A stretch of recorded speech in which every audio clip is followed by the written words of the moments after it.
Queridos amigos, iniciamos con nuestro estudio bíblico Ñande Yarañe e Antiguo Testamento. A través de las historias bíblicas, escuchamos y conocemos el plan de salvación del Señor.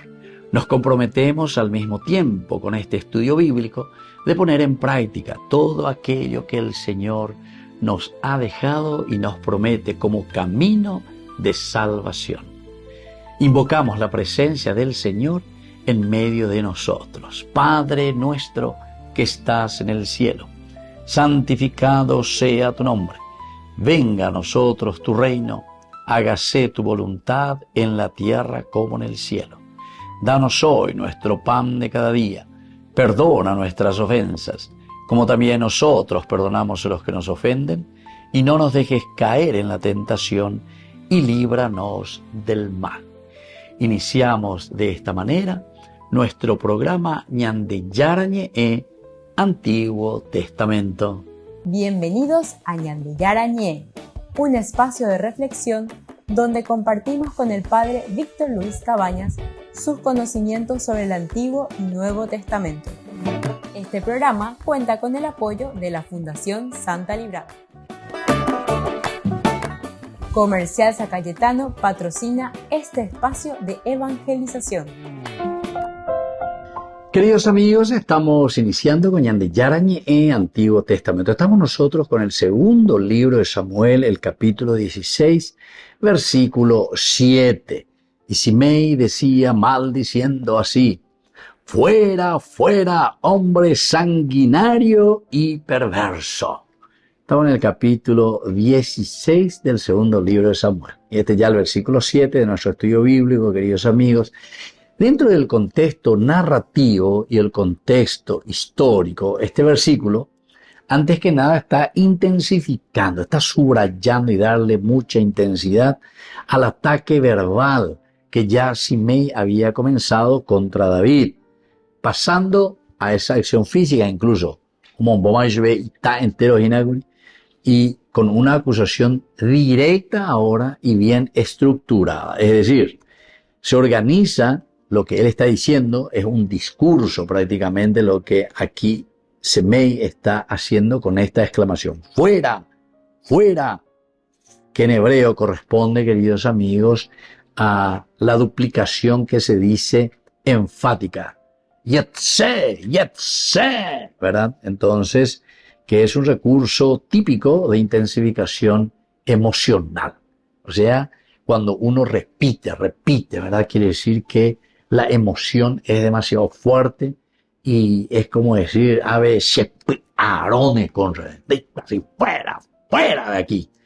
Entonces, recursos siempre literarios que nosotros sabemos, pero que responde a un elemento enfático de un aro, emocional. En el sentido exegético de esta repetición, no es absolutamente nada así ornamental, o lo que sea, sino que es una expresión simbólica de decir aquí, te expulso de aquí, fuera, fuera, fuera. Eso también se suele hacer en el exorcismo mismo, ¿verdad? Contra Satanás también, ¿verdad? Bátene, bátene. Y todas estas cosas que significa fuera, fuera. Pero con esto también se está diciendo, mirad, esa supuesta legitimidad que vos estás teniendo no te corresponde, así que fuera. Políticamente y moralmente podemos decir que vos estás aquí fuera de lugar, fuera, fuera. Simei entonces no solo está insultando, sino que intenta redefinir también la identidad de David en términos negativos, es decir, más piondesha amigo, ¿cuál es tu identidad? No sos un usurpador, sos una persona que estás en el trono, pero de una manera ilegítima. Imagínense, queridos amigos. Y Simei es descendiente, ¿verdad?, de la tribu de Saúl. Es decir, no está tan equivocado con lo que le está diciendo. Y encima le pone aquí algunos adjetivos muy negativos. Primero, sanguinario, hombre perverso. Con toda la realidad, el usurpar un gobierno, el usurpar la realeza, el haber expulsado nada más y nada menos que a Saúl, o sea, tomar el trono de Saúl. Recuerden que después, en realidad, el que siguió los pasos de Saúl, a pesar de que en el primer libro de Samuel, capítulo 31, Omar no y Saúl y murieron sus hijos, donde David no tiene nada que ver, ¿verdad? Pero después él primero es nombrado rey, la tribu de Judá, y después recién le van a nombrar, ¿verdad?, las otras tribus que se acercan, y le van a nombrar rey, la unificación de Israel, las 12 tribus. Pero en el fondo, antes estuvo, ¿verdad?, el hijo de Saúl, que nosotros ni sabíamos, pero que estaba ahí. Entonces le corresponde la realeza a la tribu de Saúl y no a la de David. Entonces por eso aquí le da esta expulsión. Aquí se está insertando dentro de una lectura política ciertamente, pero del pasado. Ese pasado de David, lo que vos hiciste, cómo vos llegaste al trono, sanguinario probablemente porque alude a episodios de violencia en su reinado, lo que él tuvo que hacer. David también no es que fue tan buenito. En el segundo libro de Samuel que nosotros estamos estudiando, ¿se acuerdan? El capítulo 7 nos hablaba que él no podía edificar el templo. ¿Por qué? Y porque dice que tenía las manos ensangrentadas. Se está refiriendo entonces a los sanguinarios.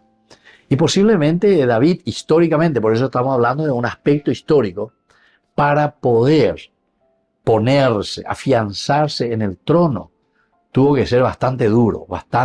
Posiblemente fue sanguinario, y por eso es que aquí aparece también esta frase, esta expresión de parte de Simei. Alude a episodios de violencia en su reinado.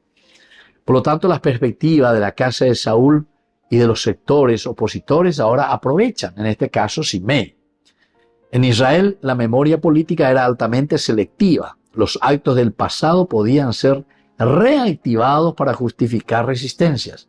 Lo que antes ustedes hicieron, esto me da, ahora a mí me da todo el argumento para que yo pueda reivindicar. Y Cartuché, entonces, es casi como decir crimen de lesa humanidad.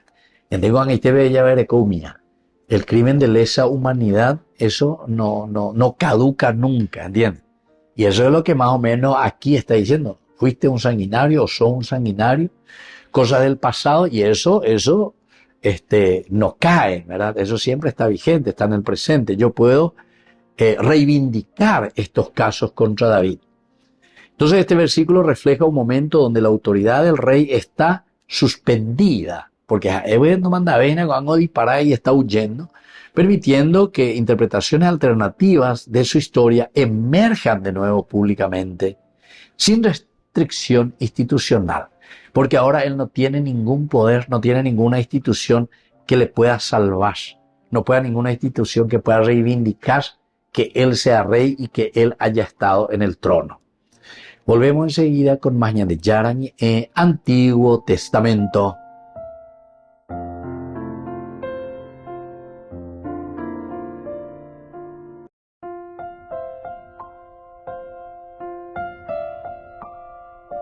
Queridos amigos, seguimos con Yarañ en Antiguo Testamento. Estamos con el segundo libro de Samuel, capítulo 16, versículo 8. El Señor te ha dado el pago por toda la sangre de la casa de Saúl, en cuyo lugar has reinado. Y el Señor ha entregado el reino en manos de tu hijo Absalom. Y he aquí que tú estás en tu propia maldad, porque eres hombre sanguinario. Queridos amigos, dentro de un contexto cultural antropológico, este versículo nos muestra una mentalidad profundamente teológica del acontecimiento histórico. Teológica, es decir, estamos mirando ahora exclusivamente desde Dios. Es una lectura desde Dios. ¿Por qué me pasa esto? Dice la teología. En el mundo semítico, los eventos políticos no eran neutrales. Siempre se interpretaban como expresión directa de la voluntad de Dios, porque Dios lo quiso, como Dios lo quiso. Esto es lo que Dios quiso. La idea entonces de pago o retribución, shiyem, en el campo semántico, revela una cultura donde la justicia divina se percibía como operante dentro de la iglesia inmediata. En esta historia de esta iglesia, todo lo que nosotros percibimos y todo lo que se está operando como pueblo, como gente, etcétera, apunta directamente a esta justicia divina. Por eso que del aspecto antropológico, este texto, este versículo, revela cómo el ser humano busca coherencia moral en los acontecimientos. Coherencia moral en los acontecimientos. Queridos amigos, y estas son situaciones bien complicadas, ¿verdad? Bien complicadas en nuestra historia, porque esto sucede al 2x3. Últimamente, no sé, Pepe Oñemosé, 8 grandes generales, sin qué ni para qué. O sea, nosotros, sin qué ni para qué, ¿verdad? Pero aquí detrás de todo esto hay otros intereses, ¿verdad? Entonces hay alguien que pide platita, gente que no cede y dice, no, esto.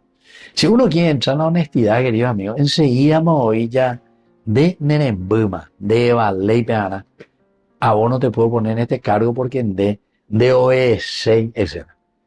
Te van a buscar, no sé, cualquier argumento te van a buscar. Pero, como decíamos aquí, esa verdad, en el versículo anterior, decíamos en la enseñanza, nos decía que esa verdad solamente Dios es el que mantiene, porque la verdad es la verdad. Entonces vas a sufrir las consecuencias, la consecuencia de tu honestidad, la consecuencia de tu trabajo, la consecuencia de tu lucha por hacer bien las cosas, de tu carrera propia, pero dentro de la moralidad. Entonces, vos estás utilizando el valor del Evangelio en realidad, el valor de la palabra de Dios, lo que va a utilizar vos. Pero como el otro utiliza otro criterio, que su criterio es el criterio maquiavélico, porque Maquiavelo pues, era el que decía, no, aquí yo me voy a mover de acuerdo a lo que el hombre quiere y lo que el hombre piensa. El egoísmo, yo lo que voy a alimentar es el egoísmo del hombre, lo que a él le gusta, lo que él quiere. Yo eso voy a alimentar, su ego. Entonces cuando yo aumento eso, entonces el fin justifica los medios. Cualquier medio me sirve a mí porque yo estoy alimentando, yo tengo que llegar. Entonces no entro en el aspecto moral que te propone justamente la Biblia, ¿verdad? Porque este es un libro religioso que nos enseña a vivir cuáles son los criterios. Entonces, aquí, queridos amigos, hay dos situaciones muy claras, ¿verdad? Como decía Jesús, aquí es o leche o café, ¿verdad? Leche o café. Después la café con leche, guave. O leche o café. O sí o no. Y entonces, David, dentro de este marco, en el sentido religioso, nos está mostrando una antropología interpretativa. Aquí estamos interpretando, el ser humano no soporta el caos histórico sin dotarlo de significado. Es decir, ñandense y aña mañana peñan de historia va evalo y coagina a Pepe Bellavilla.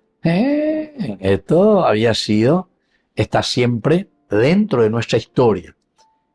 El fruto te está demostrando qué clase de árbol es, ¿verdad? Entonces, en tu historia, la verdad siempre permanecerá allí. Tal vez lo superficial, porque hay mucha publicidad, porque hay mucho esto, porque hay muchas mentiras. Entonces, repite tantas veces la mentira que al final te creerán, pero eso no quiere decir que la verdad cambiará. La verdad no cambia, la verdad es la verdad. Entonces, este versículo está reflejando, queridos amigos, cómo el discurso religioso puede ser utilizado como herramienta de legitimación de las posiciones políticas. La acusación contra David no es solo moral aquí, sino que también una forma de justificar la caída de su autoridad. Entonces por eso le está diciendo, o aniaka ani rayo, landere yapoaque peañan de yara de castiga. Entonces, así se está justificando la caída de su propia autoridad. Vos ya no tenés ninguna moral, no tenés ya ninguna autoridad porque por el fruto, lo que te está sucediendo, entonces muestra que tu árbol está podrido, ¿entendiste? Y entonces eso es lo que estamos reflexionando aquí. Queridos amigos, volvemos enseguida con más. Ñande Yarañe Antiguo Testamento.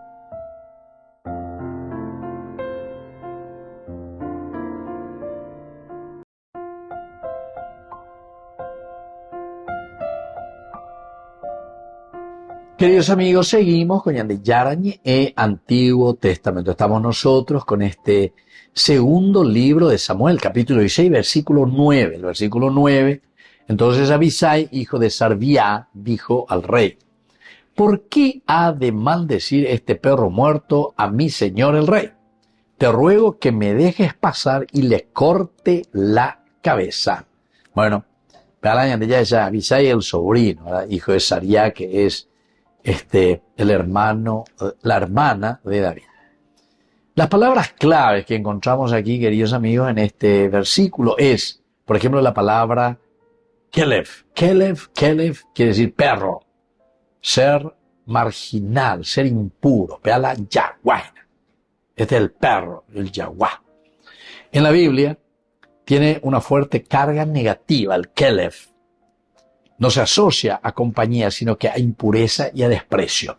Viste que el perro vomita come su propio vómito. Así es, vomita y después come su propio vómito. Imagínense. Entonces, por eso te habla de impureza, te habla de puerqueza, por decirlo así. Entonces, el perro es mirado, pero así, de una manera muy despreciada.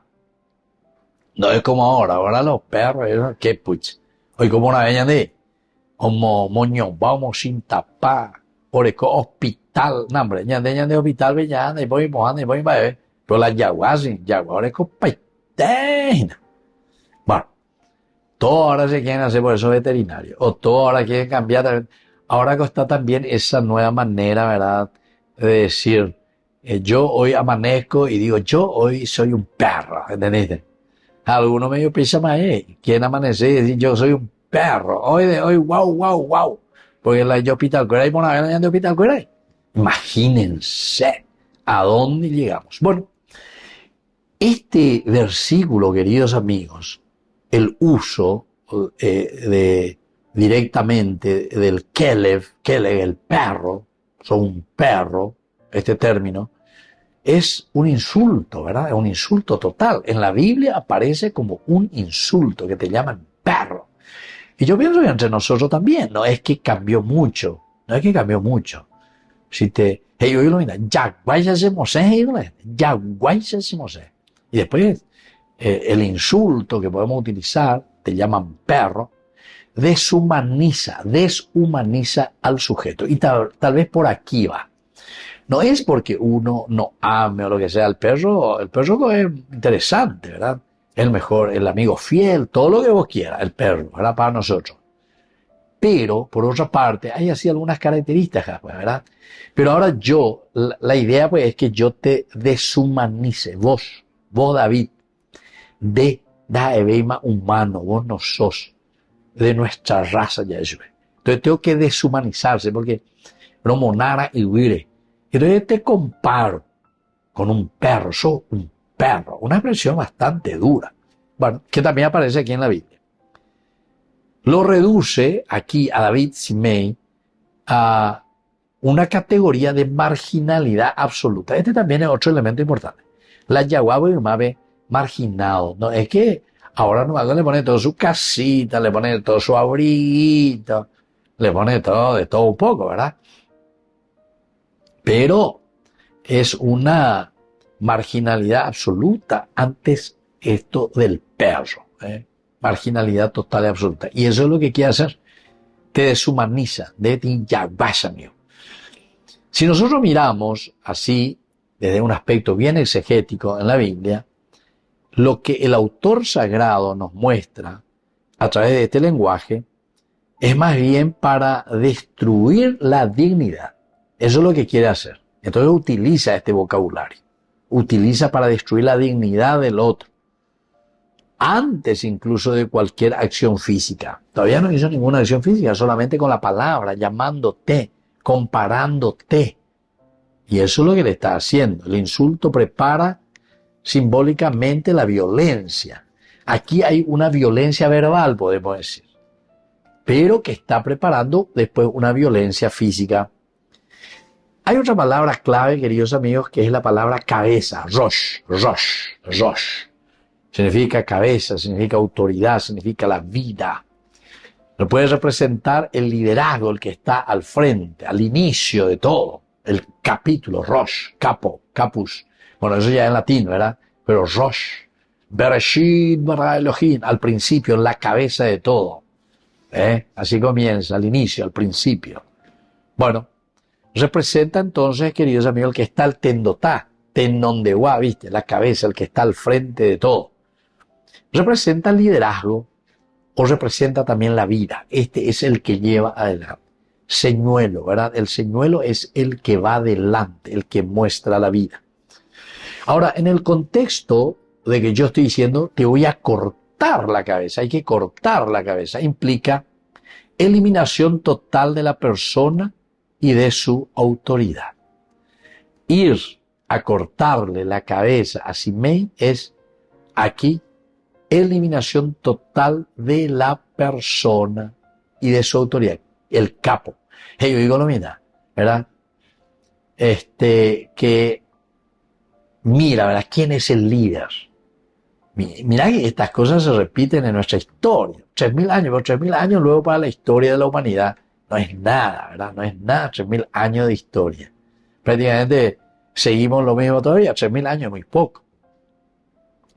Tal vez como la vez pasada decían que descubrieron ahí fósiles de hace 350 millones de años, ¿verdad? 350 millones de años. Bueno, pero diga, tuvo ahí algún cambio en el hombre, en la humanidad. Cuando hubo 3.000 años éramos. Es decir, muchas cosas se vuelven a repetir. Hay que cortar la cabeza, dice la gente. O si no, la iñacapu a imiagina ya es diferente. Hay que cortar la cabeza, te dice, ¿verdad? El capo. Y nosotros decimos lo, mavio la capo goame, mavio la capo, el rosh, el que está al frente, tenón de gua. Entonces este término refleja la radicalidad de la respuesta de Abisai. Él no busca corregir al agresor, sino que, ¿qué cosa? Liquidar, eliminación total. Hay que cortar la cabeza al capo. Entonces, lo que nos quiere enseñar aquí el autor sagrado es la lógica extrema de la justicia del honor en el contexto de la guerra. Aquí nosotros tenemos que recuperar nuestro honor. No nos interesa de que él diga la verdad o diga una mentira. Lo que nos interesa es que nosotros tenemos que cortar la cabeza de ese tipo. No puede estar ahí. El capo. Volvemos enseguida con más de Yarañe, Antiguo Testamento.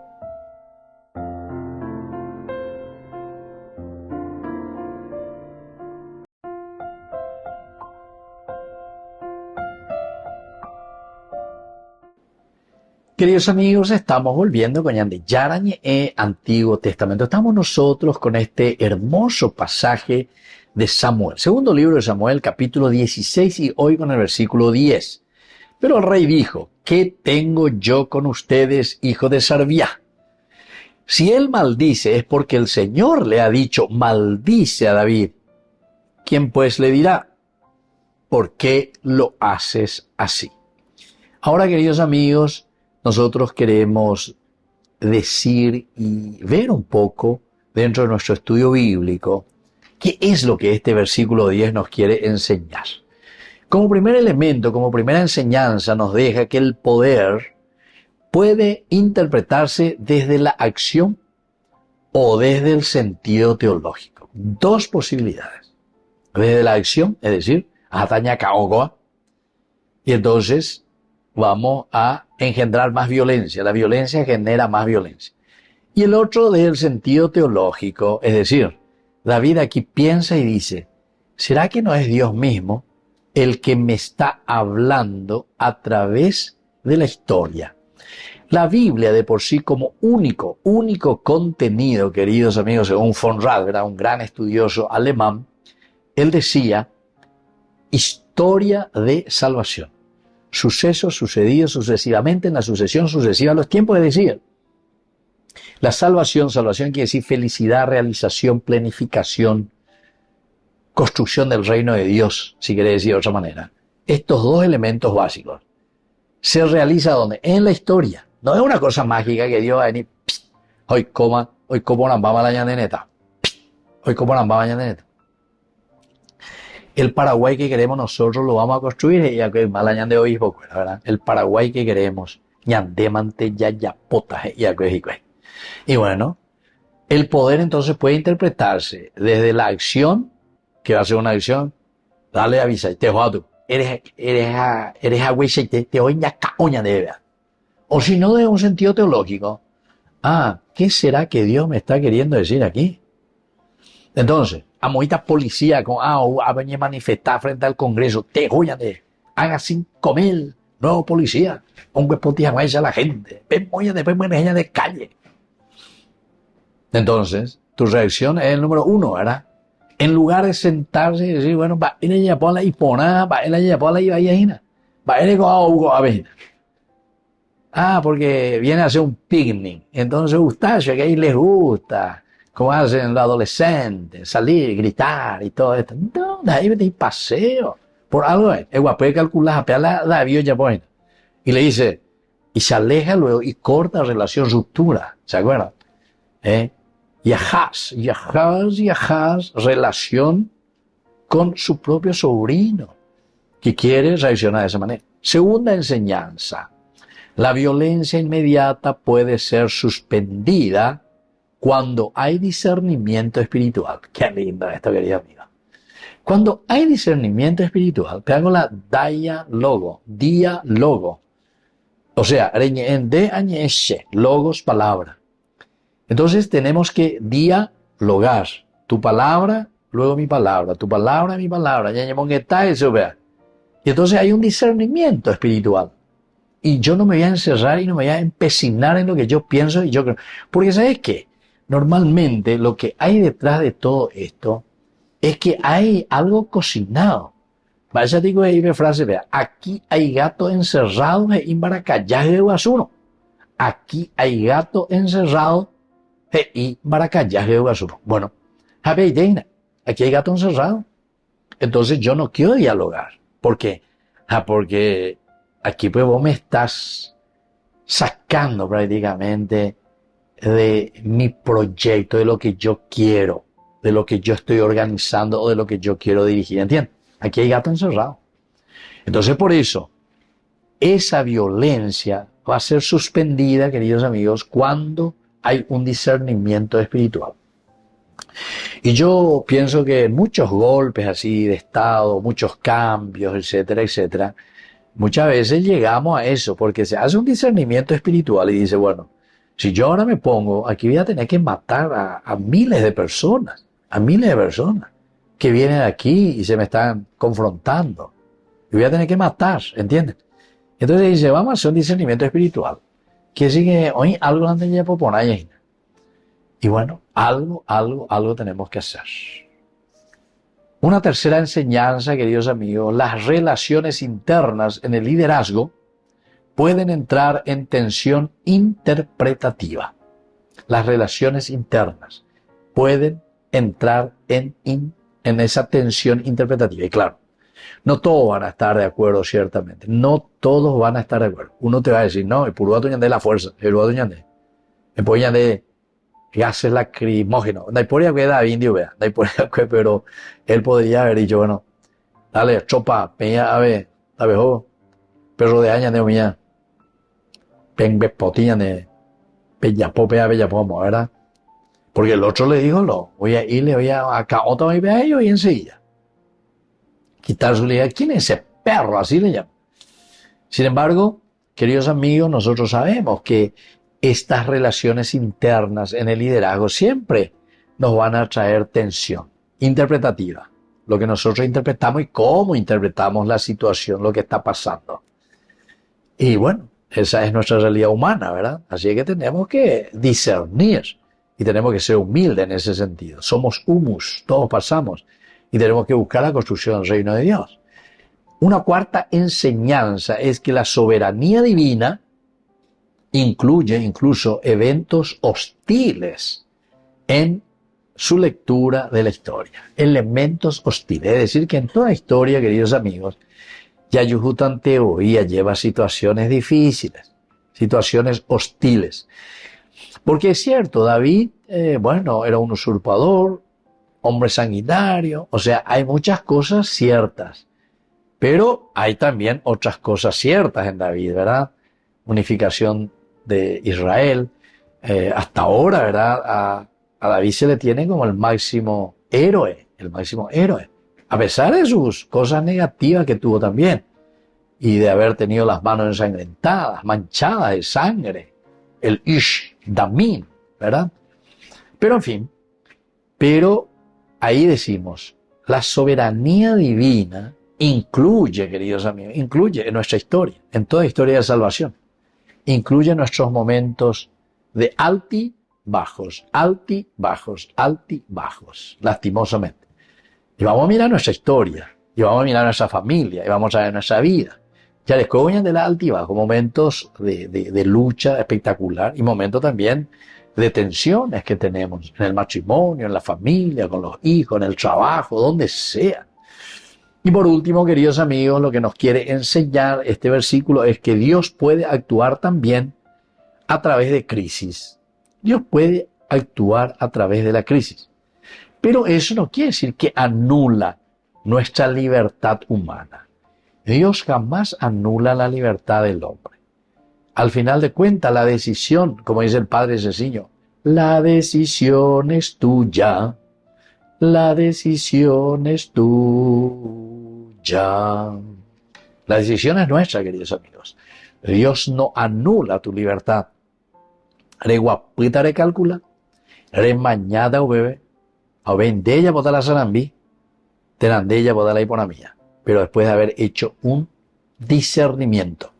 Porque la inteligencia dentro de Génesis 1:26, imagen y semejanza de Dios, imagen quiere decir que vos tenés la capacidad, la inteligencia, para saber lo que está bien y lo que está mal. Es decir, ese es el discernimiento. Apenas eres yapona. Pero una vez que hiciste el discernimiento, ahí viene este segundo elemento que es la libertad. Dios no anula tu libertad, porque una vez que vos hiciste tu discernimiento entre el bien y el mal, lo que está bien y lo que está mal, vos vas a decidir. Si vos decidiste por el mal, te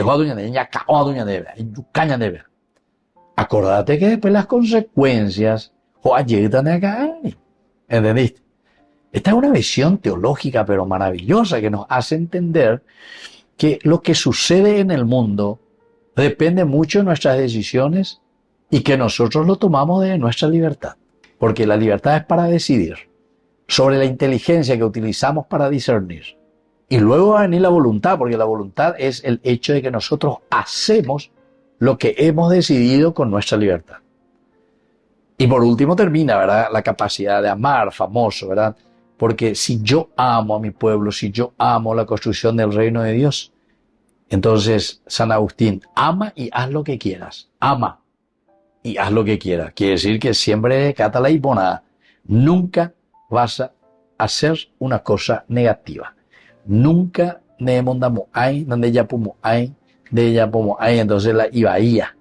Ama y haz lo que quieras de San Agustín. Y eso es para poner en práctica prácticamente lo que nos dice aquí, de otra manera, de otra narración, el autor sagrado. Queridos amigos, me despido de ustedes y les dejo la bendición del Señor. El Padre y el Hijo y el Espíritu Santo. Amén. Hasta la próxima con más de Yarañe. Antiguo Testamento. Con esto concluimos nuestro programa Ñande Yarañe con el Padre Víctor Luis Cabañas. Les invitamos a todos a seguirnos todos los días por los medios de comunicación y también en nuestras redes sociales, Facebook, Instagram, YouTube. Que Dios los bendiga y proteja. Este programa cuenta con el apoyo de la Fundación Santa Librada.